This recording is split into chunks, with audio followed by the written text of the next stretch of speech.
ஓம் சரவண பவ. அன்பர்கள் அனைவருக்கும் வணக்கம். நான் ஆர்த்தி சொர்ணலக்ஷ்மி பேசுகிறேன். இந்த பதிவு ஒரு சிறப்பான பதிவு. லக்னங்கள் 12 லக்னங்களுக்கான சிறப்பான பதிவுகளை காணவிருக்கிறோம். வரலாக திருச்செந்தூரில் வீற்றிருக்கும் முருகப்பெருமானின் பொற்பாத கமலங்களையும் என் அன்னை வாராயின் தான் பணிந்தும் என் குருநாதரின் பொற்பாதங்களை வணங்கியும் 12 லக்னங்கள் அதுதான் ஒரு ஜாதகரின் குடுப்பனை உயிர் நாடியனே அப்படி சொல்லலாம். ஏன்னா நம்ம ராசி பலன்கள் நிறைய பார்க்குறோம். லக்னங்கள் ஒரு லக்னம் தான் ஜாதகருடைய வாழ்நாளில் அவர் என்ன அனுபவிக்க போகிறாரு, எதை தொட்டு அவருடைய வாழ்நாள் செயல்பாடுகள் இருக்கும், அதை தான் நடத்தி வைக்கிறது தான் சந்திரன். சந்திரன் அந்த குடுப்பினையை எந்த வகையில் நம்ம அனுபவிக்க போகிறோம் என்பதை குறிப்பிடுவது தான் சந்திரன். நம்ம அதை ஃபாஸ்ட்டாக அனுபவிக்க போகிறோமா, இல்லை கஷ்டங்களை பட்டு அனுபவிக்க போகிறோமா என்பது தான் இந்த ராசி சொல்லும். லக்னம் தான் உனக்கு இதுதான்ப்பா கொடுப்பன, இதை வச்சு நீ உன்னுடைய வாழ்நாளை நீ கடந்து செல்.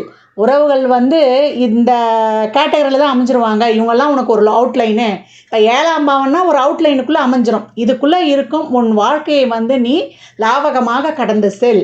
அதற்கப்புறம் அதை தாண்டிலாம் நம்ம பிரபஞ்சத்துக்கிட்ட போராடி நம்ம நல்ல எண்ணங்கள் நம்மளுடைய கர்மாலாம் நீங்கும் பொழுது நம்ம வாழ்நாளும் கட்டத்தை தாண்டி ஒரு காலகட்டம் சிறப்பாக செயல்படும்னு சொல்லலாம். இந்த காலகட்டம் நான் ஏற்கனவே சொல்லுவேன், ஜோதிடமே ஒரு வானவியல் அறிக்கை மாறின்னு. இந்த லக்னங்கள் நம்மளுக்கு ஒவ்வொரு ராசிலையும் 9 நட்சத்திர பாதங்கள் இருக்கும்.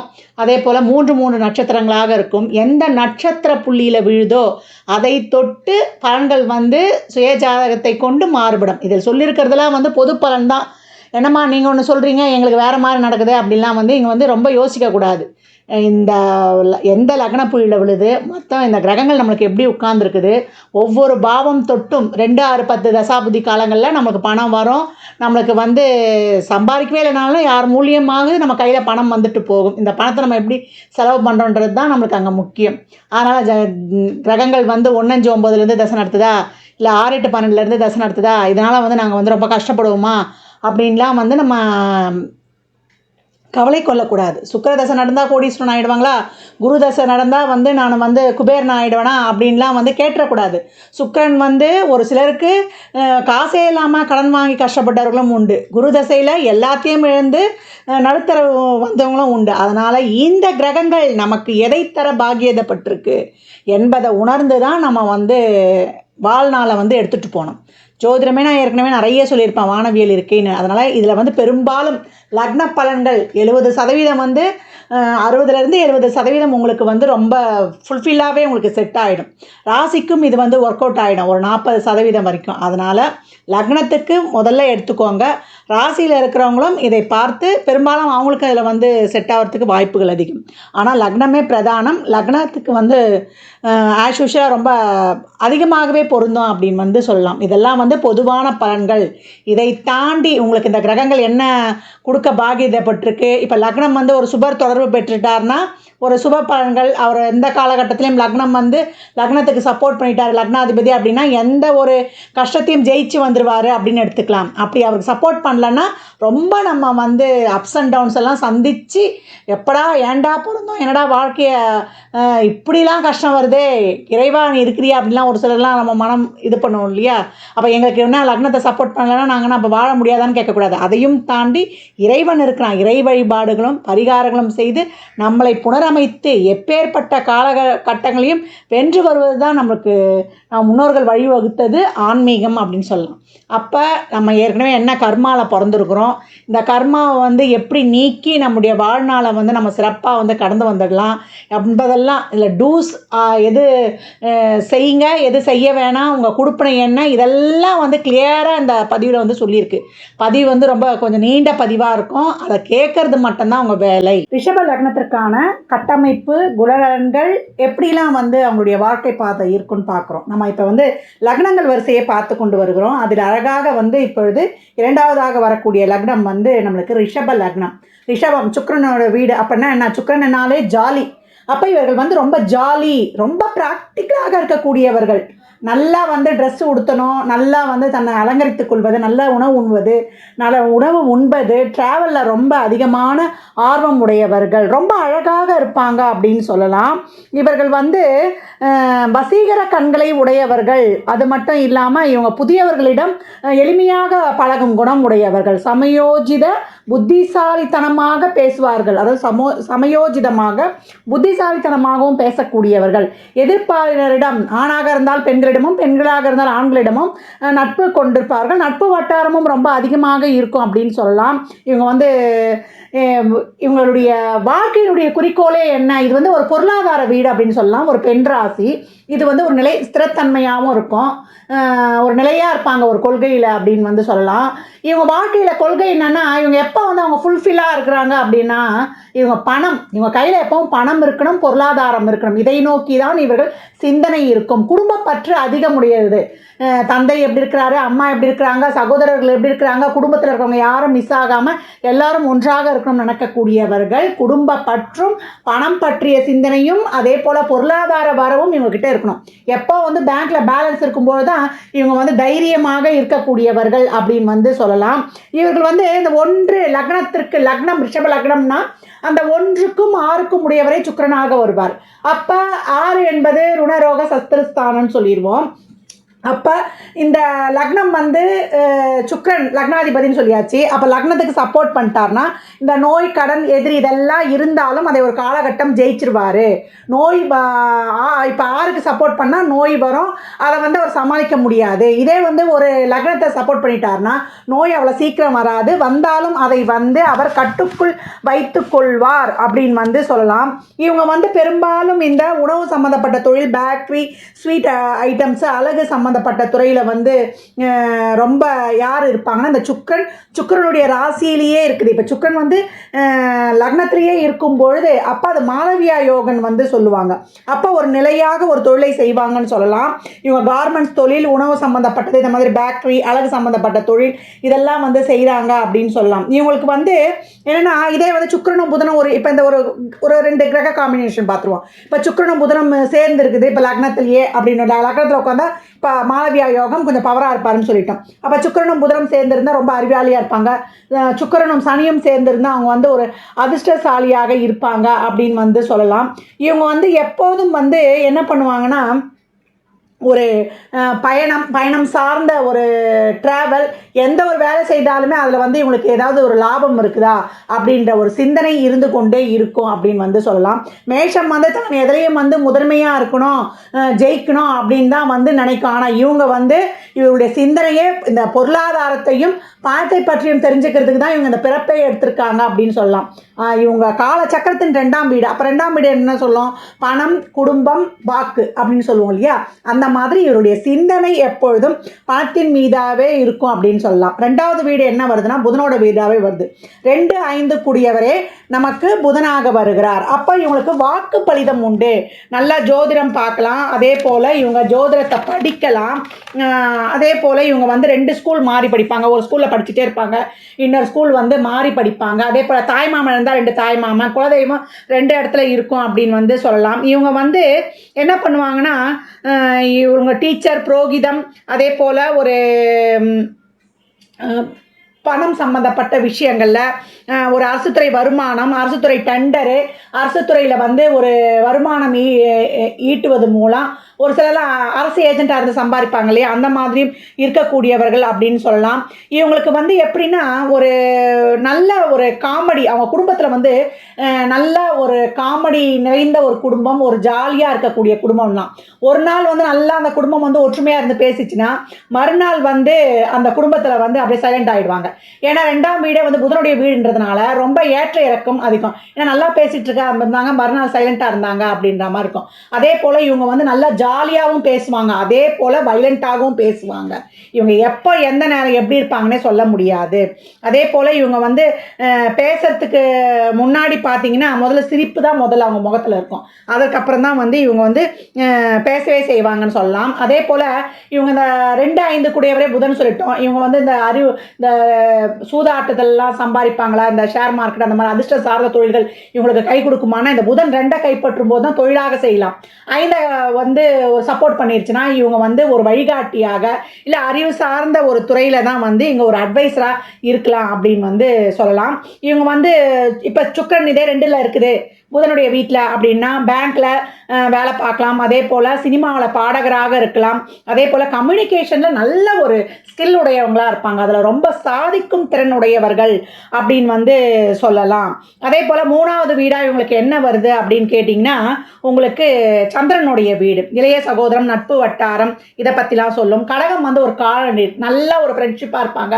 திடீர்னு பார்த்தா அந்த ஃப்ரெண்ட்ஷிப் கட் ஆகிடும். திருப்பி மறுபடியும் அந்த ஃப்ரெண்ட்ஷிப்பை வந்து இவங்க பழகுவாங்க அப்படின்னு வந்து அதுவே கடகம்னாலே ஒரு மேஜர் ஒரு ஏற்ற இறக்கம் இருக்கும் அப்படின்னு வந்து சொல்லலாம். அந்த ஃப்ரெண்ட்ஷிப்பு கூட ஒரு நிலையாக இருக்காது, விட்டு விட்டு இருக்கும் அப்படின்ற மாதிரி. ஆனால் ஃப்ரெண்ட்ஷிப்பு வந்து ரொம்ப நேசிக்கிறவங்க, உறவை அதிகம் நேசிக்கிறவங்களே இவங்க தான். ஃப்ரெண்ட்ஷிப்புக்கு முன்னுரிமையும் அதிக முக்கியத்துவம் கொடுக்கிறவர்களும் இவர்கள் தான்.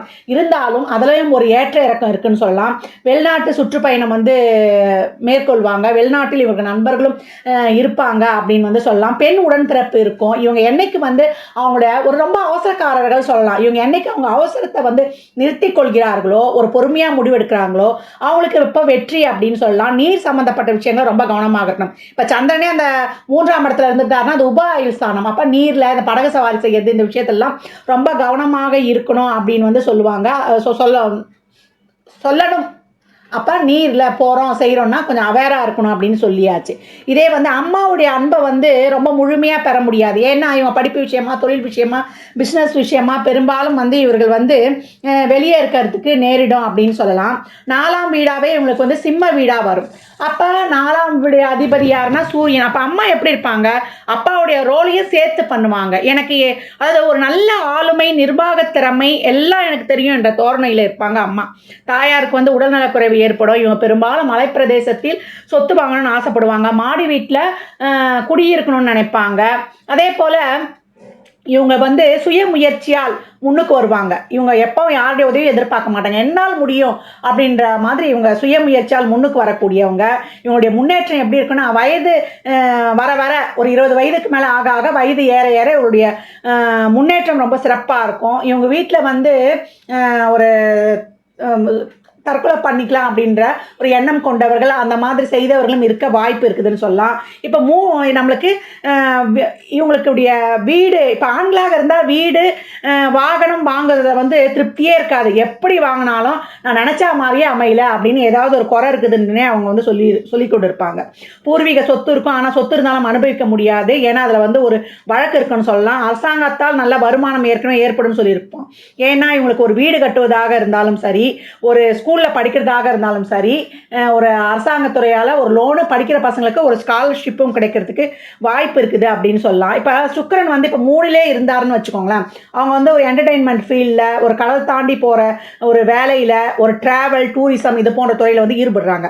இப்போ 4ல் சுக்கிரன் அதே இடத்துலையே அமர்ந்திருக்கிறாரு அப்படின்னும் போது அவங்க என்ன மாதிரியான தொழில்களை வந்து செய்கிறாங்கன்னா, அவங்க வந்து ஒரு அரசு சம்பந்தப்பட்ட நிறுவனத்தில் ஒரு வேலை செய்கிறது, இல்லை ஒரு டீமோட சேர்ந்து வேலை செய்யறது, அந்த மாதிரியான வேலைகள் வந்து அவங்களுக்கு சிறப்பாக இருக்குதுன்னு அப்படின்னு சொல்லலாம். இப்போ 5ஆம் வீடு ஏற்கனவே புதனுடைய வீடுன்னு சொல்லிட்டோம். இவங்களுடைய குழந்தைகளை வந்து இவங்க நல்லா ஒரு லக்ஸுரியாக அவங்களுக்கு தேவையானதெல்லாம் கொடுத்து வளர்ப்பாங்க. ஏன்னா இவங்களுடைய ஓட்டமே எதிர்க்கும், பொருளாதாரத்தை நோக்கி இருக்கும். அப்போ குடும்பத்தை கவனிக்க முடியாது. அப்போ பிள்ளைங்க என்ன சொல்லுவாங்கன்னா, எங்கள் அம்மா அப்பா எல்லாம் கொடுத்துட்றாங்க, ஆனால் அவங்க கிட்ட வந்து எங்களுக்கு அன்பை முழுமையாக பெற முடியல அப்படின்ற ஒரு குறையை சொல்லிக்கொண்டே இருப்பாங்க. காதலில் ரொம்ப ஆர்வம், ஆனால் காதல் வந்து இவங்களுக்கு அனுகூலமாக இருக்காது. ஏன்னா இவங்களுக்கு அதை அடைவதில் வந்து தடை, தாமதம், சிரமம் இருக்கும். அதே போல் இவங்க குடும்பத்தில் காதல் திருமணம் பண்ணவர்களும் இருப்பார்கள். அதே போல் குலதெய்வத்தை வந்து 2 இடங்கள்ல வந்து வழிபாடு பண்ணுறவங்களும் இருப்பாங்க அப்படின்னு சொல்லலாம். இப்போ இதே கண்ணியில் வந்து சுக்கிரன் அமர்ந்துட்டாரு, அப்போ அவங்க என்ன மாதிரியான வேலை பார்ப்பாங்கன்னா அறிவு சார்ந்து ரொம்ப ஷார்ப்பாக இருப்பாங்க. ஏற்கனவே சுக்கிரன் புதன் அறிவாளின்னு சொல்லியாச்சு. அப்போ படைப்பு சார்ந்த துறையில் இவங்க வந்து நல்லா வந்து ஒரு ஏர்ன் பண்ணுறது, அதே போல் பேக்கரி, ஸ்வீட் ஸ்டால் வச்சு இது பண்ணுறது, மொழிப்பற்று நிறைய இருக்கும் இவங்களுக்கு, பக்தியும் இருக்கும். அதே போல் ஒரு சிலருக்கு வந்து முன்ஜென்மம் பற்றி தெரிந்து கொள்ளக்கூடிய ஒரு இன்ட்யூஷன் இதுவும் அவங்களுக்கு இயற்கையாகவே இருந்துடும் அப்படின்னு சொல்லலாம். 6ஆம் வீடு அதுவும் சுக்கிரனுடைய வீடு, 1 6 கூடியவரை ஏற்கனவே சொல்லிட்டோம். இந்த 6ஆம் இடம் ருடரோக சத்ருஸ்தானம், ரொட்டீன் லைஃபையும் சொல்லக்கூடியது. ஒருத்தருக்கு கீழே இருந்து தான் இவங்க வந்து வேலை செய்வாங்க. இவங்களுக்கு வந்து உத்தியோகம் உத்தியோகம் வேலை சிறப்பாக இருக்கும். கூட்டு தொழில் வந்து அவ்வளவா சிறக்காது அப்படின்னு சொல்லலாம். நீண்ட காலமாக ஒரே இடத்தில் அமர்ந்து தொழில் செய்பவர்கள் இவர்கள். பெண்களை வந்து இவங்க வந்து ஒரு நகைக்கடை வைக்கிறாங்க, ஒரு ஜுவல்லரி ஷாப் வைக்கிறாங்க, பெரிய மால் வைக்கிறாங்க, இல்லை ஒரு பெரிய ஷோரூம் வைக்கிறாங்க, ஒரு வண்டி கார் ஷோரூம் இந்த மாதிரிலாம் வைக்கிறாங்க. அப்படின்னும் போது அந்த வேலை பார்க்குற நிறுவனங்களை பெண்களை வேலைக்கு வைக்கக்கூடாது. வைத்தாங்கன்னா இவங்களுக்கு அதனால் வந்து ஒரு பிரச்சனை ஏற்படும், ஒரு அசிங்கம் ஆவணத்தை கடந்து வருவாங்க, இல்லை ஏற்பட்டு இருக்கும் அப்படின்னு சொல்லலாம். இவங்களுக்கு பெரும்பாலும் கண் நோய், சுகர் கண்டிப்பாக இருக்கும். தலையில் நீர் கோர்த்து கொள்ளுதல், சைனஸ் அலர்ஜியும் இவங்களுக்கு இருக்கும். ஏன்னா சுக்கிரனுடைய வீடு காலச்சக்கரத்தின் 2ஆம் வீடாக வருவதாலும். ரிஷபராசிக்கு 7ஆம் வீடு காலச்சக்கரத்தின் 8ஆம் வீடான விருச்சக வீடாக வரும். இவங்க வந்து எப்படி இருப்பாங்க, இந்த ரிஷப லக்னக்காரங்கள் யதார்த்தமான வாழ்க்கை, வீடு, பணம், சாப்பாடு வேணும் அப்படின்னு சொல்லிட்டு ப்ராக்டிக்கலாக இருப்பாங்க. ஆனால் இவங்க கலத்திரம் வந்து அதற்கு நேர் எதிர்மறையாக இருப்பாங்க. அதிகப்படியான அன்பை செலுத்துவாங்க இவங்க மேலே. இவங்களை எப்பொழுதும் வந்து பெண்களாக இருந்தால் கணவன் மனைவின்னோ, அதே போல் ஆணாக இருந்தால் மனைவி கணவன் என்றோ இவர்கள் நோக்கியே அவர்கள் சிந்தனை இருக்கும்லாம். Extreme love, extreme care. அதாவது விருச்சிகம்னாலே ஒரு பாதுகாப்பு கோட்டை அப்படின்னு சொல்லலாம். இவங்க உண்மையான அன்பு, ட்ரஸ்ட்டு, அதே போல் ஒரு எமோஷ்னல் பாண்டிங்லாம் கொடுத்துட்டாங்க, விசுவாசமாக இருந்துட்டாங்க, ஒரு ஆனஸ்ட்டாக இருந்துட்டாங்கன்னா அவங்களுக்கு வந்து அதை விட 3 மடங்கு அவங்களுடைய துணையை பாதுகாத்து கொள்வார்கள். ஏன்னா எதிர் வீடே வந்து விருச்சிகமாக வரும். விருச்சிகம்னாலே தேள். தேள் வந்து என்ன பண்ணும், அதை தன்னை வெடித்து அதனுடைய குஞ்சுகளை பிரசவிக்கும் அப்படின்னு வந்து இருக்குது. அப்படி இருக்க பட்சத்தில் இவங்க கலத்திரத்தை சார்ந்து உண்மையாக இருக்கும்பொழுது இவங்க ஜெயிச்சிடலாம். அவங்கக்கிட்ட இவங்க வந்து ஒரு அன்பை பெற்றுட்டாங்கன்னா, ஏன்னா இவங்க வந்து எப்போ பணம், அவங்க குடும்பம் அதை நோக்கியே ஓடுவாங்க. ஆனால் அவங்க வந்து எனக்கு வந்து பணம், புகழ், பேர்லாம் வேணாம், எனக்கு அன்பு மட்டும்தான் வேணும், என் உணர்வுகளை புரிந்து கொள் அப்படின்னுவாங்க. அப்படின்னு இருக்கிற பட்சத்தில் இவங்களுக்கு அவங்க எதிர்பார்க்குற ஒரு நம்பிக்கையை பெற்றுட்டாங்கன்னா, ஏன்னா ரிஷபராசிக்காரர்கள் கலத்திரத்தின் நம்பிக்கையை பெறுவது கஷ்டம். நம்பிக்கையை பெற்றுட்டாங்கன்னா உலகத்தில் அவங்கள விட வந்து அருமையாக பாதுகாக்கக்கூடியவர்கள் வேறு யாரும் கிடையாது. அதே போல் ரிஷபராசிக்காரர்கள், ரிஷப லக்னக்காரர்கள், ராசிக்காரர்கள், லக்னக்காரர்கள் 2 பேருமே எடுத்துக்கலாம். அதே போல் ரிஷப லக்னக்காரர்கள் அவங்களுடைய சின்ன வயசில் நடந்ததை எல்லா கதைகளையும் சொல்லிடக்கூடாது. ஒன்றே ஒன்று அவங்க கலத்திரம் என்ன நினைக்கணும்னா, அது விருச்சிக வீடுன்னு சொல்லிட்டோம். ரொம்ப டீப்பாக எல்லாத்தையுமே யோசிக்கக்கூடியவங்க. நல்லது சொன்னாலும் அதை வந்து ரொம்ப டீப்பாக யோசிப்பாங்க. ஒரு சின்ன விஷயம் கூட சொல்லி ஒரு தப்பான விஷயம் சொல்லிட்டாலும் அதையும் டீப்பாக யோசித்து என்ன பண்ணுவாங்க, வெறுக்க ஆரம்பிச்சிடுவாங்க. நீங்கள் எப்போ, எந்த நேரம், எந்த கலர் சட்டை போட்டு நீங்கள் வந்து பேசுனீங்கன்றது வரைக்கும் அவங்களுக்கு ஞாபகமாக இருந்துடும். அதே போல் அவங்கக்கிட்ட வந்து என்றைக்கும் சந்தேகம் வராத அளவுக்கு நடந்துக்கணும். சந்தேகம் வந்துருச்சுன்னா உங்கள் உறவில் ஒரு கேப் வந்துடும்னு சொல்லலாம். அங்கே இருக்கிற நட்சத்திரங்கள் பாருங்கள், விசாகம், அனுஷம் புதனுடைய நட்சத்திரங்களாக இருக்கும். கேட்டை நட்சத்திரம் அது புதனுடைய நட்சத்திரம். இந்த விசாகம் வந்து அந்தளவுக்கு பெருசாக கண்டுக்காது. அனுஷம் வந்து என்னென்னா விசுவாசமாக இருக்கணும்னு நினைக்கும், அதே போல் நேர்மையாக இருக்கணும்னு நினைக்கும். இந்த இது கேட்டை நட்சத்திரம் வந்து ரொம்ப எமோஷ்னல் பாண்டிங். இவங்க பெரும்பாலும் வந்து பெண் ஆதிக்கம் இருக்கிற வீட்டில் தான் வந்து பெண் எடுப்பாங்க. அதே போல் அவங்க பெண்கள் அந்த குடும்பத்தை நடத்தி வர்றதுனால அவங்களால அந்த எமோஷன்ஸ் எல்லாம் வந்து சரியாக ப்ராப்பராக வந்து கண்ட்ரோலில் வச்சுருக்க முடியாது. எவ்வளோ சந்தோஷம், துக்கம், அழுகை அதெல்லாம் எமோஷ்னல் ரொம்ப ஒரு அப்நார்மலாக இருக்கிற குடும்பமாக இருக்கும். ஏன்னா பெண்கள்னாலே அது வந்து ஒரு எல்லாமே வந்து ஒரு எக்ஸ்ட்ரீம் அந்த இடத்துல இருக்குது. விருச்சகம்ன்றதுனால ஒரு அப்ஸ் அண்ட் டவுன்ஸ் காணப்படும். அதனால் இவங்க கலத்திரத்தின் விஷயத்தில் அவங்க எதிர்பார்க்கக்கூடிய அந்த emotional bonding, emotional support, extra care, love இவங்க வந்து இயற்கையாகவே தந்துட்டாங்கன்னா இவங்க மாதிரி ஒரு அன்பான லைஃப்பை வந்து யாருமே லீட் பண்ண முடியாது. அந்தளவுக்கு அவங்க வாழ்க்கை வந்து ரொம்ப சுறுசுறுப்பாக இருக்கும். ஏன்னா இவங்க வந்து பொருளாதாரத்தை நோக்கியே ஓடுவாங்க. அவங்க கலத்திரம் வந்து அவங்களுக்கு ப்ரியாரிட்டி கொடுக்கணும், அவங்கள முக்கியத்துவம் கொடுக்கணும்னு நினைப்பாங்க. அந்த இதை அவங்களுக்கு கொடுத்துட்டாங்கன்னா அவங்கள வந்து இவங்க அதை ஏற்கனவே சொன்ன மாதிரி அவ்வளோ ஒரு கேரிங்காக தன் உயிரையே கொடுத்து காப்பாற்றுவாங்கன்னா பார்த்துக்கோங்களேன். அதே போல் 7ஆம் இடமே கலத்திரத்தால் விரயம், கலத்திரத்தமே விரயம். கலத்திரத்துக்கு வந்து நம்ம அந்த இடத்துல ரொம்ப கவனமாக பார்த்து கொள்ளணும். ஏன்னா 7-12க்குரியவர் செவ்வாயாக வர்றதுனால. அதனால் இந்த காலகட்டம் வந்து கலத்திரத்துக்கு ஒரு உடல்நிலை குறைபாடு, கலத்திரத்துக்கு வந்து ஒரு அறுவை சிகிச்சைக்கான ஒரு இது, இல்லை ஒரு வெளிநாட்டு கலத்திரமாக வர்றது இந்த காலகட்டம். அதே போல் இவங்களுக்கு வந்து இந்த கலத்திரம் சார்ந்த விஷயங்களில் வந்து நேர்மையை கடைப்பிடிக்கும்பொழுது இவங்களுக்கு ரொம்ப வந்து சேஃப்டின்னு சொல்லலாம். அதே போல் மாமியார் விஷயத்துலேயும் இவங்க கவனமாக இருக்கணும். மாமியார் தோஷம் இயற்கையாகவே இவங்களுக்கு இருக்குன்னு சொல்லலாம். மாமியாரை கல்யாணத்துக்கு முன்னாடியும் பின்னாடியுமே இவங்க ரொம்ப கேர் எடுத்து பார்த்துக்கினாங்கன்னா அதுவும் வந்து இவங்களுக்கு பிரச்சனை இல்லாமல் போகும். கல்யாண விஷயத்தில் ஒளிவு மறைவு இல்லாமல் இவங்க வந்து அவசரப்பட்டு முடிவெடுக்கக்கூடாது. கல்யாண விஷயத்தில் வந்து ஒளிவு மறைவு இல்லாமல் இவங்க முடிவெடுக்கும் போது இவங்க திருமணம் வந்து சிறப்பாக இருக்கும்னு சொல்லலாம். அதே போல் திருமணத்துக்கு அப்புறம் இவங்க எதிர்ப்பாளரிடம் ஏதாவது ஒரு மெசேஜ் செய்யணும்னா கூட கவனமாக இருக்கணும். உண்மையாக இருக்கிற பட்சத்தில் அந்த கலத்திரம் வந்து இவங்களை வந்து நல்லா பார்த்துக்கும். உண்மை இல்லாத பட்சத்தில் ஆயிடுச்சு அப்படின்னா அவங்களே இவங்க பழி வாங்கவும் ரெடி ஆகிடுவாங்க. போட்டிக்கு போட்டியாக செய்து என்ன சொல்கிறது, உண்மை இல்லை அதனால் வந்து நான் வந்து என்ன சொல்கிறது, நான் நியாயத்தை எதிர்பார்க்குறேன்னு சொல்லிட்டு அவங்களுக்கு அகைன்ஸ்டாகவே திரும்பிடுவாங்க.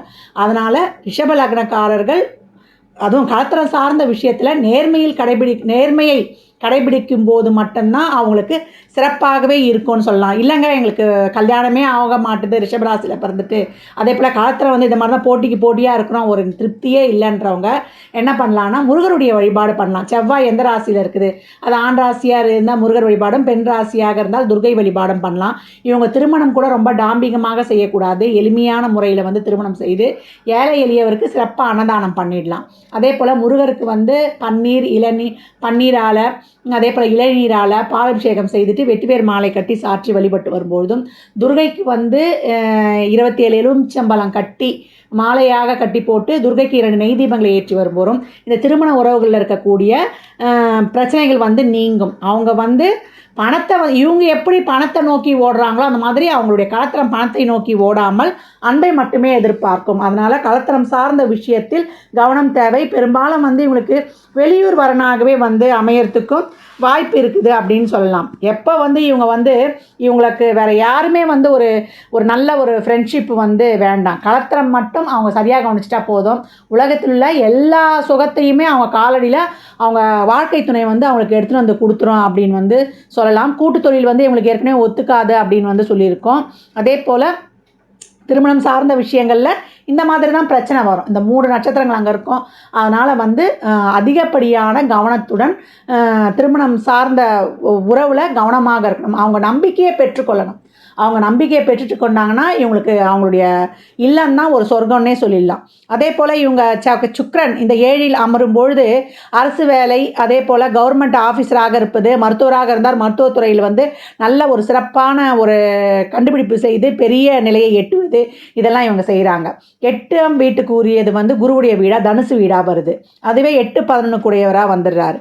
இவங்க வந்து நிறைய அசிங்க அவமானப்பட்டாலும் கூட இவங்க கௌரவம் காக்கப்படும் சொல்லலாம். 8ஆம் இடம் என்பது கடந்த ஜென்ம கர்மாவை குறிக்கும். இவங்களுடைய வாழ்க்கையில் நிறைய நல்லது கெட்டது பார்த்தா கூட இவங்களுடைய கௌரவம் வந்து பாதுகாத்து இவங்க வந்து ஒரு நிலையில் உறுதியாக இருக்கிறாங்க அப்படின்னு சொல்லலாம். அனாதை இல்லம், முதியோர் இல்லம், அதே போல் இன்சூரன்ஸ் அதன் மூலம் வருமானம், இன்சூரன்ஸ் போட்டுக்கொள்ளும்போது ரொம்ப சிறப்பு. மூத்த சகோதரத்தால் இவங்களுக்கு பிரச்சனை வரும். ஏன்னா இப்போ 8-11 கூடியவர் குருவாக இருக்கிறதுனால இது வந்து 11 கைப்பற்றுச்சுன்னா இவங்களுக்கு என்ன ஆகும்னா அந்த மூத்த சகோதரனால ஒரு வம்பு வழக்கு பிரச்சனை இருந்தாலும் அந்த உறவு வந்து ஒரு காலகட்டம் பிரச்சனையாகி பின்னாடி அந்த உறவு நீடிக்கவும் வாய்ப்பு இருக்குது அப்படின்னு வந்து சொல்லலாம். ஆனால் இந்த ரிஷப லக்னக்காரர்களுக்கு 9-10 இவங்க என்ன மாதிரியான ஒரு தொழிலை செய்யலாம் அப்படின்னும் பொழுது இப்போ 8ஆம் வீட்டுக்குரியவரே வந்து நம்மளுக்கு குருவாக வர்றதுனால இவங்களுக்கு நிறைய இந்த அனாதை இல்லை நம்ம முன்ன சொன்ன மாதிரி இந்த ட்ரஸ்ட்டு மூலியமாக இவங்களுக்கு வந்து நிறைய பணம் வரும் அப்படின்னு வந்து இங்கே தாராளமாக நம்ம சொல்லலாம். அதே போல் வெளிநாடு வெளியூரில் பயணம் செய்வதால் தொழில், அந்த தொழில் மூலம் வருமானம், இதெல்லாம் வந்து ரொம்ப சிறப்பாகவே இருக்கும் அப்படின்னு வந்து சொல்லலாம். அதே போல் குழந்தை என்னைக்கு வந்து பிறக்குதோ இவங்களுக்கு வாழ்வில் வந்து படிப்படியாக முன்னேற்றம் இருக்கும் அப்படின்னு வந்து சொல்லலாம். 9-10 கூடியவராக சனியே வராரு. அது மட்டும் இல்லாமல் இந்த 8ல் சுக்கிரன் இருக்கிறாரு அப்படின்னும் போது இவங்க பேங்க்கில், ஐடி ஃபீல்டெல்லாம், லேட்டஸ்ட் துறையிலெல்லாம் இவங்க சிறப்பாக பணிபுரிகிறாங்க. இப்போ 9-10 கூடியவர் வந்து சனியாகவே வராரு. இவங்களுக்கு வந்து 9ஆம் அதிபதி இப்போ சனியாக வர்றதுனால இவங்களுக்கு தந்தையுடைய தொழிலே பெரும்பாலும் இவங்க செய்கிறாங்க. ஒரு தந்தையினுடைய வாரிசு வேலையும் இவங்களுக்கு கிடைக்குது அப்படின்னு வந்து சொல்லலாம். இவங்க தந்தை தொழிலில் செய்யும்போது ஒரு சிலருக்கு நல்ல ஒரு ஃபீல்டில் ஒரு நல்ல பேர் புகழும் கிடைக்கும். 9-10 தர்ம கர்மாதிபதி யோகன்றதுனால இவங்க எவ்வளோ தான் வாழ்நாளில் கஷ்டப்பட்டாலும் பின்னாடி ஒரு நல்ல நிலைமைக்கு ஆளாயிடுறாங்க அப்படின்னு சொல்லலாம். அதே போல் தந்தையோட வந்து இவங்க ஒரு நல்ல ஒரு ஜாலியான உறவாக மேற்கொள்ள முடியாது. தந்தையோட வந்து இவங்க வந்து என்ன பண்ணுவாங்கன்னா ஒரு ரெஸ்பான்சிபிள், அதே போல் ஒரு ஒரு கருத்து வேறுபாடோடையே இவங்க வந்து உறவு போய் கொண்டு இருக்கும். ரொம்ப ஒரு ஃப்ரீயாகவே வந்து அவங்க தந்தையோட வந்து உறவு கொள்ள முடியாது. அதே போல் இவங்க வந்து நிறைய அரசியல் ஈடுபாடு இருக்கும். அதே போல் அரசியலில் ஒரு ஏமாற்றமும் இவங்களுக்கு இருக்கும். அதனால் ரொம்ப கவனமாக இருக்கணும். தொழிலால் ஒரு கடன் வழக்கு கண்டிப்பாக இவங்களுக்கு இருக்கும்னு சொல்லலாம். இப்போ வந்து 9ல் வந்து சுக்கிரன் இருக்கிறாரு அப்படின்னா தொழிலில் வந்து ரொம்ப ஆர்வம் இருக்கும். லேபரை வச்சு இவங்க வந்து வேலை செய்வாங்க. மேன் பவர் ஏஜென்சி, அதே போல் செக்யூரிட்டி சிஸ்டம், குரியர் சர்வீஸு இதெல்லாம் வந்து இவங்க வந்து செய்கிறாங்கன்னு வந்து சொல்லலாம். அதே போல் தந்தை வந்து தந்தையினுடைய உறவு நம்ம ஏற்கனவே சொன்ன மாதிரி ரொம்ப பொறுப்பு ரெஸ்பான்சிபிலிட்டியாக இருக்கிறதும், இவங்க பிறந்த பிறகு தந்தைக்கு வந்து ஒரு நல்ல படிப்படியாக முன்னேற்றம் அடையிறதும், தந்தை நல்ல ஒரு பதவி இருக்கிறாரும் சொத்து உடையராகவுமே இருக்கக்கூடியவராக இருக்கிறார் அப்படின்னு வந்து சொல்லலாம். இவங்க பெரும்பாலும் வந்து இந்த தொழில் சிறப்பாக இருக்கிறதுக்கு, ஏன்னா 9-10 கூடியவரே நம்மளுக்கு வந்து நம்மளுக்கு குருவா சனியாக வர்றதுனால இவங்க நிறைய அன்னதானம் செய்யலாம். வீட்டுக்கு வர்றவங்களையும் சாப்பிட்டீங்களான்னு முதல் கேட்கும்போதும் அன்னதானம் நிறைய செய்யும்போதும் இவங்க வாழ்க்கையில் வந்து மிகப்பெரிய உயரிய நிலைக்கு அடைகிறாங்க அப்படின்னு வந்து சொல்லலாம். இவங்க குடும்பத்தில் கோயில் ட்ரஸ்ட் ஈடுபாடு உள்ளவர்களும் கோயில் ட்ரஸ்ட்டில் ஈடுபாடு உடையவர்கள், ஒரு கோயிலை கும்பாபிஷேகம் பண்ணவர்கள் கூட இவங்க குடும்பத்தில் இருக்கக்கூடிய வாய்ப்பு அதிகமாக இருக்குது. இப்போ நம்மளுக்கு 10ஆம் இடத்துக்குரியவர் நம்மளுக்கு சனியாக வராரு. இந்த சனி அவர் தான் தொழில்காரக அதிபதி. இவர் என்ன பண்ணுறாருன்னா தொழிலில் வந்து எவ்வளோ பர்ஃபெக்டாக இருப்பாங்கன்னா இந்த தொழிலை செய்கிறதுனால நம்மளுக்கு என்ன கெயின் லாபம் வரும்ன்றதில் ரொம்ப குறிக்கோளாக இருப்பார்கள். இவங்க ஆசை அபிலாஷைகள் எவ்வளோ இருந்தாலும் அதன் மூலமாக நம்ம என்ன இந்த ஆசையால் நம்மளுக்கு என்ன பெனிஃபிட் அப்படின்றதும் வந்து இவங்க ரொம்ப வந்து சிந்திக்கக்கூடியவர்கள். எதுலேயுமே வந்து இவங்க இது ஏன்னா இது காலச்சக்கரத்தின் 11ஆம் இடம் கும்பமாக வரும். அதனால் இவங்களை பொறுத்த வரைக்கும் அது தொழில் ஸ்தானம். எதுலேயுமே அவங்க ஆசை அபிலாஷைகளாக இருந்தாலும் ஒரு தொழில் விஷயமாக இருந்தாலும் இந்த தொழிலால் இந்த ஆசையால் நம்மளுக்கு என்ன பெனிஃபிட் என்பதை இவங்க ரொம்ப சிந்திப்பாங்க அப்படின்னு சொல்லலாம். அதே போல் உங்களுக்கு 10ஆம் இடத்துல இப்போ சுக்கிரன் இருக்கிறாரு அப்படின்னா இவங்க வந்து வாகனம் சம்மந்தப்பட்ட தொழில் செய்கிறாங்க. அதே போல் கார் சர்வீஸ் பண்ணுறது, அதே போல் கார் ஷோரூம் வச்சு நடத்துகிற தொழிலை வந்து பெரும்பாலும் பண்ணுறாங்க. 11ஆம் இடம் காலபுருஷனுக்கு 12வது வீடாக வரும், மீனம் வீடு. இவங்களுக்கு வந்து ஆசை அபிலாஷைகளை குறிக்கும் இடம் இந்த இடம் ஆகும். பெரிய நெட்வொர்க் சர்க்கிளில் இருக்கக்கூடிய ரொம்ப ரொம்ப பெரிய ஆன்மீக நாட்டம் உள்ளவர்கள் இவங்க தொடர்பில் இருப்பாங்க. இப்போ இந்த இடத்துல இந்த 11ஆம் இடம் சொல்லக்கூடிய இந்த மீனம் வீட்டில் சுக்கிரன் இருந்ததுன்னா ட்ராவல் ஏஜென்சி, மதம், பக்தி சம்மந்தப்பட்ட தொழில்களை செய்கிறாங்க. அதே போல் அந்த சம்மந்தப்பட்ட புத்தகங்களை விற்பது, அதன் மூலியமாக ஒரு ட்ராவல்ஸ் இதெல்லாம் வைத்து நடத்துவதும் இவங்க செய்கிறாங்க. கால புருஷனுக்கு 1ஆம் இடம் தான் இவங்களுடைய 12ஆம் இடம், மேஷ வீடாக வரும். இவங்களுக்கு வந்து ஃபிசிக்கல் விரயம், மென்டலி விரயம், ஃபினான்ஷியல் விரயம் போன்ற பலவித விரயங்கள் இருக்கும். இவங்க ஸ்பிரிச்சுவல் அதாவது ஆன்மீகத்தில் வந்து இவங்களுக்கு வந்து ரொம்ப நாட்டம் இருக்கும். ஆன்மீக வெறியாளர்கள்னு கூட சொல்லலாம். இவங்க வந்து ஒரு காரியத்தை சாதிக்கணும், நிறைவேற்றி கொள்ளணும்னா அந்த இறை வழிபாடை வந்து வேகமாக விரைவாக பின்பற்றி அதன் மூலம் அவருடைய எண்ணங்கள், லட்சியங்கள், கொள்கைகளை சாதித்து கொள்வதில் தீவிரமாக இருப்பார்கள் அப்படின்னு வந்து சொல்லலாம். இவங்களுக்கு வந்து 12ஆம் இடத்துல வந்து சுக்கிரன் உட்கார்ந்துட்டாரு அப்படின்னா ரீசைக்கிள் சம்மந்தப்பட்ட தொழில்கள், அதே போல் இவங்களுக்கு வந்து ஒரு ட்ராவல் சம்மந்தப்பட்ட தொழில்கள்லாம் வந்து இவங்க செய்கிறாங்க அப்படின்னு வந்து சொல்லலாம். பெரும்பாலும் இந்த ரிஷப லக்னக்காரர்கள் நல்லா உழைத்து ஒரு அடிப்படையில் இருந்தால் கூட பின்னாளில் வந்து நல்லா உழைத்து இவங்க வந்து சிறப்பான நிலையை அடைந்துடுறாங்க. இவங்க வந்து இந்த ரிஷபத்தில் செவ்வாயோ சுக்கிரனோ இருந்தால் அவங்க வந்து கவனமாக இருக்கணும். எதிர்ப்பாளினர் விஷயத்தில் ஃபிசிக்கலி, மென்டலி, எமோஷ்னலி இவங்க வந்து ஒரு அளவுக்கு வந்து தள்ளி இருப்பது ரொம்ப சிறப்பான பலனை தரும் அப்படின்னு வந்து சொல்லலாம்.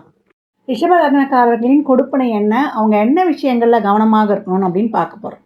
ரிஷப லக்னக்காரர்களுக்கு கால சக்கரத்தின் 3ஆம் இடம் வந்து அவங்களுடைய 2ஆம் இடமாக இருக்கும். அதனால் அவங்க வருமானம் சார்ந்த விஷயங்களில் வந்து ரகசியத்தை மறைக்க முடியாது. ரொம்ப நாள் இருக்கிறாங்க, ஒரு வேலை தேடிக்கிட்டு இருக்கிறாங்க, அந்த வேலை வந்து கிடைக்கல.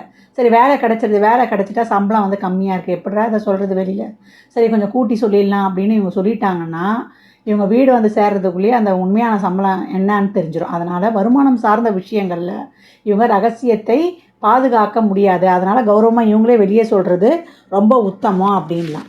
அதே போல் 12ஆம் இடம் சார்ந்த சுகபோகங்களை இவங்க ப்ராப்பராக அனுபவிக்க முடியாது. ஏற்கனவே தாம்பத்திய சுகம் கம்மின்னே நம்ம வந்து சொல்லியிருக்கிறோம். மனைவியால் விரயம், மனைவியை தொட்டு விரயம், மனைவியே விரயம். மனைவி செலவாளியாக இருப்பாங்க.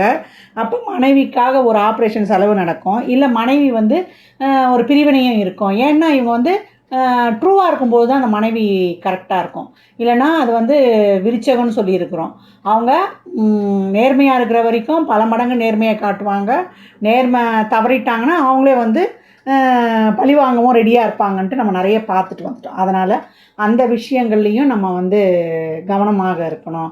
அதே போல் 12ஆம் விஷயம் சார்ந்த இந்த அயன சயன போகம் சரியாக அனுபவிக்க முடியாதுன்னு சொல்லியிருக்கிறோம். எந்த ஒரு சாப்பிடணும், ஒரு தூங்கணும் அப்படின்னா கூட அந்த நேரத்தில் ஏதாவது ஒரு கம்யூனிகேஷன், ஒரு பயணம் சார்ந்த வேலையை வந்து இவங்க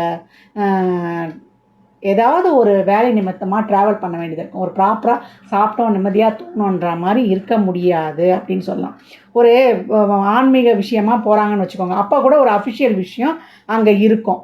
அந்த மாதிரி இவங்களுக்கு எந்நேரமும் ஒரு வேலையை சார்ந்த ஒரு பயணம் இருக்கும் அப்படின்னு சொல்லலாம். அதே போல் இவங்களுக்கு வந்து 12ஆம் பாவம் தொட்டு அடுத்தவருக்கு ஒரு போகம்னு சொல்லிட்டோம், அது வந்து நல்லா சாப்பிட்றது தூங்குறது.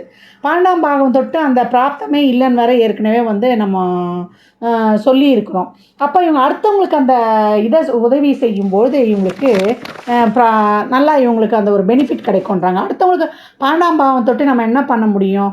12ஆம் பாவம் ஏற்கனவே போகம் என்பது நம்ம ஏற்கனவே சொன்ன மாதிரி சாப்பிட்றதும் தூங்குறதும் சொல்லிட்டோம். இப்போ ஒருத்தவங்க வராங்க, அவங்களுக்காக ஒரு சாப்பாடு வாங்கி கொடுக்குறது, இல்லை அவங்களுக்குன்னு ஒரு ஸ்வீட் வாங்கி கொடுக்கும் பொழுது அதை நம்ம வந்து கூட சேர்ந்து ஷேர் பண்ணி சாப்பிடும்போது கிடைக்கக்கூடிய அன்பு இருக்குது பார்த்தீங்களா, அந்த ஒரு சுகம் இருக்குது பார்த்தீங்களா, அப்படி தான் வந்து நம்ம வந்து அனுபவித்து கொள்ள முடியும் அப்படின்னு வந்து சொல்கிறாங்க. அதே போல் 12ஆம் இடம் வந்து தொட்டு விரயம்னு சொல்லிட்டோம். இந்த விரயம் வந்து சுப செலவாக இருந்தாலும் சரி, அதே போல் இவங்களுடைய ஒரு என்டர்டெயின்மெண்ட் செலவாக இருந்தாலும் சரி, அப்படி இல்லை ஒரு மருத்துவ செலவாக இருந்தாலும் சரி, அது வந்து ஒரு வீண் விரயமாக இருந்தாலும் சரி, இவங்களுக்கு வந்து அது வந்து ஒரு முழுமையை தராது. இவங்க வந்து அதை வந்து ஒரு முழுமை பெற முடியாது அப்படின்னு வந்து இவங்க வந்து சொல்கிறாங்க. இவங்க எந்த ஒரு தினசரி செலவு, அது வந்து நம்ம ஏற்கனவே சொன்ன மாதிரி ஒரு என்டர்டெயின்மெண்ட் செலவாக இருந்தாலும், ஒரு தின செலவாக இருந்தாலும், ஒரு சுப செலவுகள் செய்தாலுமே அந்த செலவுகள் கூட இவங்களுக்கு வந்து ஒரு முழுமையை கொடுக்காது, ஒரு ஃபுல்ஃபில் இருக்காது இவர்களுக்கு. என்னத்துக்கு இப்போது ஒரு அனாவசிய செலவு செஞ்சாலும் நம்ம ஒரு சினிமாவுக்கு தான் போனோம், ஒரு என்டர்டெயின்மெண்ட்டுக்காக செலவு செஞ்சோம் அப்படின்ட்டு நம்மளுக்கு ஒரு திருப்தி இருக்கும், அந்த திருப்தியே இவங்களுக்கு இருக்காதாம். அதே போல் 12ஆம் இடம் வந்து மருத்துவமனையும் குறிக்கும். இவங்க எந்த ஒரு வியாதிக்காகவும் மருத்துவமனையில் போய் அட்மிட் ஆனாங்கன்னா அவங்களுக்கு வந்து ஒரு முழுமையான பலன் கிடைக்காது அப்படின்னு வந்து சொல்கிறாங்க. அதனால் நம்ம என்ன பண்ணோம், உடல் ஆரோக்கியத்தில் கவனமாக இருக்கணும், முறையாக எக்ஸசைஸ் செய்யணும், உணவு பழக்க வழக்கங்களை முறையாக கையாளணும் அப்படின்னு சொல்லியாச்சு. இவங்க வந்து இந்த 12ஆம் இடம் தொட்டு அந்த விரயம் ஸ்தானம் வந்து இவங்களுக்கு ரொம்ப அதிகமாக இல்லாமல், அந்த ஒரு 12ஆம் இடம் இவங்களுக்கு ஒரு சேர்ப்பாக இருக்கணும். ஒரு கடன் சுமையெல்லாம் எதுவும், ஏன்னா 12லேருந்து 6 பார்க்கும், அந்த கடன் சுமை இருக்கக்கூடாது, வீண் விரயம் தேவையில்லாமல் இருக்கக்கூடாது, அதனால் ஒரு மனசங்கடங்கள்லாம் இருக்கக்கூடாது என்பதற்கு இவங்க 12ஆம் இடமே மேஷமுடைய வீடு, அதனுடைய அதிபதி செவ்வாய். அந்த செவ்வாய்க்கிழமையில் மதியம் 1 to 2 ஒரு ஃபுல் சாப்பாடு, சாம்பார், ரசம், பொரியல், கூட்டு, அவியல்னு அப்படின்னு ஒரு முழு சாப்பாடை நிறைவாக வந்து ஒரு ஏழை எளியவருக்கு தரும்பொழுது இவங்களுக்கு வந்து ரொம்ப சிறப்பாக இருக்கும்னு சொல்லலாம். அதே போல் பழனி முருகனுக்கு வந்து வழிபாடு செய்வதும் ரொம்ப சிறப்பு. அவருக்கு வந்து துவரம்பருப்பு வந்து நம்ம ஏன்ற அளவு வந்து வாங்கி கொடுக்கலாம். குறைஞ்சது வந்து நம்ம சக்திக்கு ஏற்ற அளவுக்கு நமக்கு எந்த அளவுக்கு சக்தி இருக்கோ அந்த அளவுக்கு வாங்கி கொடுப்பது ரொம்ப சிறப்பு அப்படின்னு வந்து சொல்லிச்சு. எனக்கு ரொம்ப வசதியே இல்லைங்கன்றவங்க 1 கிலோ கூட தாராளமாக வாங்கி கொடுக்கலாம் அப்படின்னு சொல்லியாச்சு. ரிஷபலக்னக்காரர்கள் வந்து எப்பயும் வந்து எவ்வளோ ஒரு கீழ்நிலையில் இருந்தாலும் கூட அவங்க வந்து பல அவமானங்கள், பிரச்சனைகள், போராட்டங்கள் தாண்டி மேல்நிலைக்கு வந்துடுறாங்க அப்படின்னு சொல்லலாம். இந்த ரிஷபராசிக்காரர்களுக்கு வந்து வெள்ளை, நீலம், பச்சை இதெல்லாம் வந்து ரொம்ப லக்கி கலராக இருக்கும். இதை வந்து லைஃப்பில் வந்து ஒரு முக்கியமான செயல்கள் செய்யும்பொழுது அதை யூஸ் பண்ணி அவங்க வந்து சிறப்பாக பயன்படுத்திக்கலாம் அப்படின்னு வந்து சொல்லலாம். ரிஷப லக்னக்காரர்கள் வந்து இப்போ நம்ம பார்த்துட்டோம், இந்த பாவங்கள் 12 பாவங்கள். 1 6க்கு சுக்கிரன் வருவார், 2 5க்கு புதன் வருவார், 3க்கு வந்து செவ்வாய் சந்திரன் அதிபதியாக வருவார், 4ஆம் வீட்டுக்கு சூரியன் அதிபதியாக வருவார், நம்மளுக்கு 7 12க்கு செவ்வாய், 8 11க்கு குரு, 9 10க்கு சனியே வருவார். இந்த தசாபுத்திகள் நடக்கும் பொழுது அந்த பாவம் தொட்டு இவங்களுக்கு நல்ல பலன்களும் இல்லை ஒரு சுமாரான பலன்களும் எப்படி நடக்கும், இந்த பாவத்தில் இந்தந்த மாதிரி பிரச்சனைகள் இருக்குது அப்படின்னு பார்த்துருக்கோம். இந்த கிரகங்கள் இவங்களுக்கு எப்படி அமைஞ்சிருக்குது, இந்த லக்னாதிபதி போய் எப்படி உட்கார்ந்துருக்காரு, இதை தொட்டு தான் இதில் இருக்கக்கூடிய பலன்கள் நம்மளுக்கு கூட குறைய நம்மளுக்கு வந்து நடக்கும். அந்த தசாபுதி காலங்களில் இன்னும் ப்ராப்பராக நடக்கும் அப்படின்னு வந்து சொல்லலாம். இந்த கிரகங்கள் இவங்களுக்கு உயிராக செயல்படுகிறதா பொருளாக செயல்படுகிறதா என்பதை அறிந்து நம்ம வந்து இன்னும் பலன்களை வந்து துல்லியமாக எடுக்கலாம். அதற்கு வந்து உங்கள் சுய ஜாதகத்தை தான் நம்ம வந்து ஆய்வு செய்ய முடியும். அப்போ சுக்கிரதசால நம்மளுக்கு ஜாதகர் உடல் சார்ந்த விஷயங்களில் வந்து கவனமாக இருக்கணும். 2 5 பாவ அதிபதியான புதன் தசையில் வந்து நம்மளுக்கு ஒரு பணம் சம்மந்தப்பட்ட வரவு, நல்ல ஒரு பதவி, ஒரு நியமன பதவிலாம் கிடைக்கிறது. 3ஆம் தசாபுத்தியில் நம்மளுடைய முயற்சிகள் வெற்றியாகிறது, ஒரு சிறுதூர பயணம் நடக்கிறது. 4ஆம் தசையில் ஒரு வண்டி வாகனம் வீடு சேர்க்கைகள்லாம் அமையிறது. அப்புறம் 7 12 தசையில் ஒரு திருமணம் நடக்கிறது, இல்லை வெளியூர் போகிறது. 8 11 வந்து நம்மளுக்கு ஒரு திடீர் அதிர்ஷ்டமும் ஏற்படுறது, நல்ல லாபமும் ஏற்படுறது. அதை தொட்டு நன்மையான பலன்களா இல்லை சாதகமற்ற பலன்களா என்பதெல்லாம் நம்ம அந்த கிரகங்களின் அமைப்பை பொறுத்து எடுத்து போகிறோம். 9 10ல் நம்மளுக்கு வெளிநாட்டு வேலை வாய்ப்பு, தொழிலில் வந்து ஒரு பல பிரான்ச்சுகளை உற்பத்தி பண்ண போகிறோமா, இப்படியெல்லாம் இந்த பலன்களை வந்து நம்ம எடுப்பதற்கு நம்மளுடைய சுய ஜாதகத்தை பார்க்கணும் அப்படின்னு சொல்லியாச்சு. இப்போ இந்த பாவ அதிபதிகள் தசாபுத்தி வராதுன்னா இந்த பாவ அதிபதிகள் நட்சத்திர சாரத்தில் வந்து ஒரு கிரகம் நின்று தசை நடத்தினாலும் நம்ம அந்த பலனை அனுபவிச்சிடலாம் அப்படின்னு சொல்லலாம். அதனால் ரிஷப லக்னக்காரர்கள் அவங்களுடைய 5ஆம் பாவம் என்னும் புதனுடைய வீடை வந்து ஆக்டிவேட் செய்வதற்கு பெருமாள் வழிபாடு, நிறைய தான தர்மங்கள், ஏற்கனவே சொன்ன மாதிரி அன்னதானம் பண்ணணும்னு சொல்லியிருக்கோம், நிறைய தான தர்மங்கள். ஏன்னா அன்னதானம் பண்ணும்போது நவகிரகங்களுமே அதில் அமைஞ்சிடும். சாம்பார் பொருள் கூட்டு பொரியல்னு கொடுக்கும்பொழுது இருக்கும். எவ்வளோக்கு எவ்வளோ அவங்க அன்னதானம் பண்ணுறாங்களோ அவ்வளோக்கு அவ்வளோ அவங்க 5ஆம் பாவம் எனும் அதிர்ஷ்ட பாவம் ஆக்டிவேட் ஆகிடும் அப்படின்னு சொல்லலாம். அதனால் ரிஷப லக்னக்காரர்கள் இந்த பதிவினை முழுமையாக கேட்டு இதில் உங்களுக்கு என்னென்ன பலன்கள் நடக்கும், ஏன்னா வந்து இதில் எந்த ராசியில் பிறந்திருக்கீங்களோ அந்த ராசிக்கு ஏற்றாற் போல் தசா புத்திகளும் வரும். அதற்கேற்றாற் போல் உங்களுடைய பலன்களை வந்து நீங்கள் பார்த்து கொள்ளலாம்.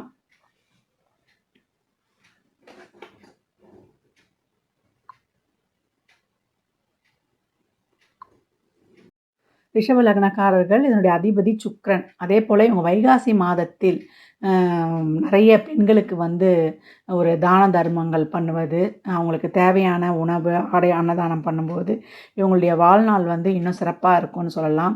இவங்க பெருமாள் தாயார் வழிபாடு பண்ணுவது ரொம்ப சிறப்பு.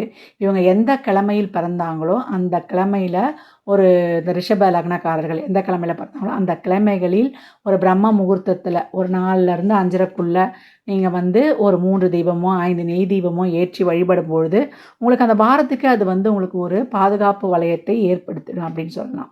சாத்வீக பரிகாரமாக ஏழை எளியவருக்கு வறியவருக்கு உங்களால் இயன்ற முயன்ற உதவிகளை தாராளமாக செய்யுங்கள். நான் இதை எப்போவுமே சொல்லுவேன், மாதப்பதிவுலையுமே சொல்லுவேன். அதனால் எவ்வளோக்கு எவ்வளோ அன்னதானம் பண்ணுறீங்களோ அது உங்கள் வாழ்நாளில் வந்து சிறப்பாக உங்களை கடந்து வர்றதுக்கு உதவி புரியும். ஏற்கனவே அன்னதானம் தான் நீங்கள் பண்ணணும்னு சொல்லியாச்சு.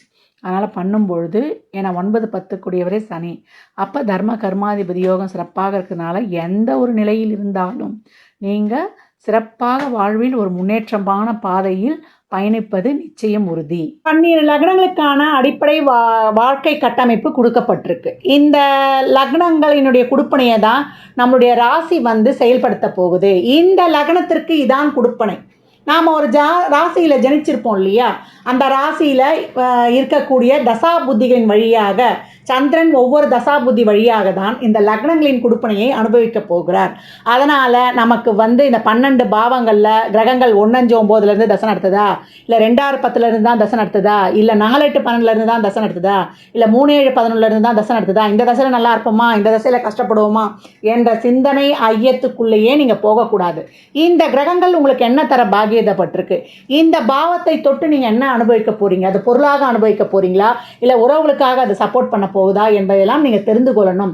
இந்த காலகட்டம் எனக்கு என்ன நடக்கும், இந்த தசாபுத்தி எனக்கு என்ன சொல்லுது, நான் வாங்கின குடுப்பனையை இந்த தசாபுத்தி நான் நல்லா அனுபவிக்க போகிறேன்னா இல்லை கஷ்டப்பட்டு தான் அனுபவிக்க போகிறேன்னா என்பதை சொல்லுவதற்கெல்லாம் உங்கள் சுய ஜாதகம் தான் பேசும். அதனால் அன்பர்கள் வந்து இந்த பொது பலனான இந்த லக்ன பலன்களை கேட்டு உங்கள் வாழ்வில் நீங்கள் ஒவ்வொரு காலத்துலேயும் இந்த தசாபுத்தி காலங்களில் நம்ம எப்படி வந்து கடந்து வந்துடலாம் என்பதை வந்து சிறப்பாக அறிந்து கொள்ளலாம். இதில் சொல்லியிருக்கின்ற எதெல்லாம் செய்யணும், எதெல்லாம் செய்யக்கூடாது, அதுதான் இங்கே கொடுத்துருக்கு. உங்கள் கொடுப்பனை என்ன, எந்தெந்த விஷயங்களில் நீங்கள் கவனமாக இருக்கணும், இப்படி தனித்தனியாக உங்களுக்கு பிரித்து கொடுத்து இந்த அளவுக்கு வந்து உங்களுக்கு இது ஒரு நீண்ட பதிவு. அதனால் நம்ம வாழ்க்கையை எதுக்கலாமோ நம்ம நேரம் செலவிடுறோம்.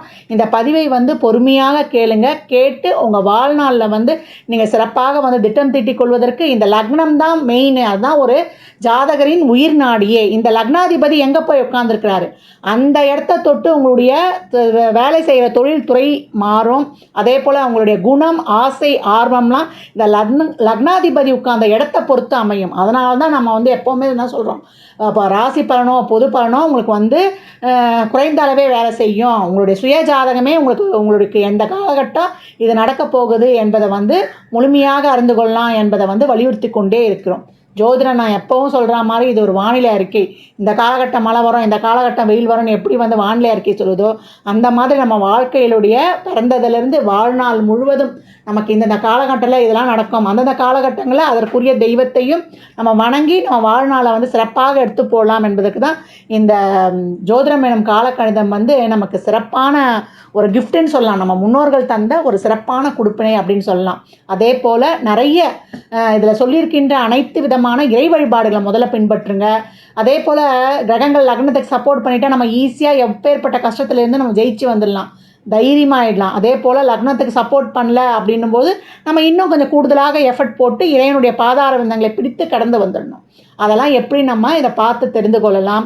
நிறைய தான தர்மங்கள் செய்யுங்க. அதே போல் பெரியவர்கள்கிட்ட நிறைய பிளெஸ்ஸிங்ஸ் வாங்கிக்கோங்க. இயலாதவருக்கு உங்களால் இயன்ற தான தர்மங்களை தாராளமாக செய்யுங்க. அதுதான் நான் என்னுடைய மாத பதிவுகளாகட்டும் என்னுடைய எல்லா பதிவுகளில் செய்யறது அதுதான். இயலாதவருக்கு அவங்க சூழலை அறிந்து நீங்கள் உதவும் பொழுது இறைவன் நேரடியாக இறங்கி வந்து உங்கள் வாழ்வை வளமாக்கி விடுவான் அப்படின்னு சொல்லியாச்சு. அன்பர்கள் பதிவினை முழுமையாக கேளுங்க. தாங்கள் கேட்பதோடு மட்டுமல்லாமல் தங்கள் உற்றார் உறவினர் நண்பர்களுக்கும் பகிருங்க. ஜாதகம் பார்க்க விரும்பும் அன்பர்கள் இந்த எண்ணிற்கு ஒரு மெசேஜ் செய்யுங்க. தங்களுக்கான விவரங்கள் அளிக்கப்படும். அப்பாயின்மெண்ட் பெற்றுக்கொள்ளலாம். ஜாதகம் சிறந்த முறையில் கணித்து பார்த்து தரப்படும். வாஸ்துப்படி வீடு கட்ட பிளான்கள் போட்டு தரப்படும். வாஸ்து பார்த்து தரப்படும். நியூமராலஜி படி குழந்தைகளுக்கு பெயர் வைத்து தரப்படும். தொழிற்சாலை நிறுவனங்களுக்கும் பெயர் வைத்து தரப்படும். சுபமுகூர்த்த நாட்கள் குறித்து தரப்படும். அவரவர் சேவைக்குண்டான கட்டணங்களை செலுத்தி சிறப்பான சேவைகளை பெற்று வாழ்வை வளமாக்கிக் கொள்ளலாம். மற்றும் ஒரு சிறப்பான பதிவில் சந்திக்கும் வரை தங்களிடமிருந்து விடைபெற்றுக் கொள்வது ஆதித்ய சொர்ணலக்ஷ்மி. மிக்க நன்றிகள். வாழ்க வளமுடன். நற்பவி.